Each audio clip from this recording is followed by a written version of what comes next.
One of the miracles in the Gospel of John is the cure of the paralytic. And this isn't the other story in which the friends open up a hole in the roof and lower him through the ceiling to be cured by Jesus.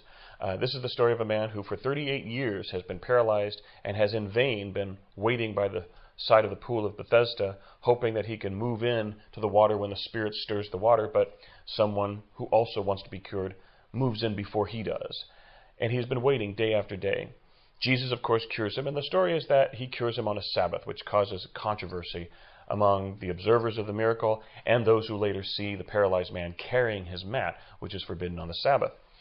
But there's an important detail which is in fact overlooked and might even seem a bit ridiculous, kind of a silly comment that Jesus makes, a dumb question, if you will. After giving you the background of this paralyzed man, it says that Jesus came to him, and the gospel for this Tuesday of the fourth week of Lent reads, "When Jesus saw him lying there, and knew that he had been ill for a long time, he said to him, 'Do you want to be well?'" Now the first reaction might be, no, I enjoy sitting here watching the world go by. What do you think I want? Of course I want to be cured. But in a way, that's not such an unusual question for Jesus to ask, because yes, in many ways, God knows what we want before we ask him. And in other occasions, Jesus says, we aren't necessarily going to get what we want, but we know God will always get us what we need. And so, but in this particular case, Jesus is asking him, do you want to be well?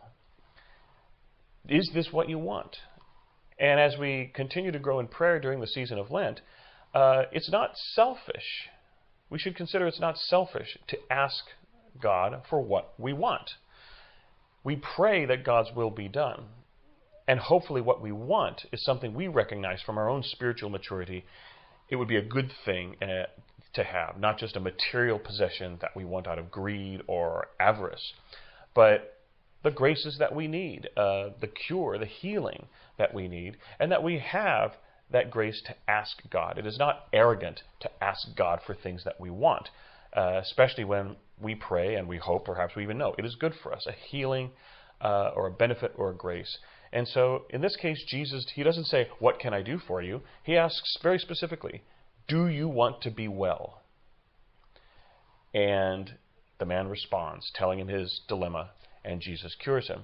So let us not presume God's knowledge. We know he has it. We know that God understands us better than we understand ourselves. He knows our wants and our needs before we even ask it.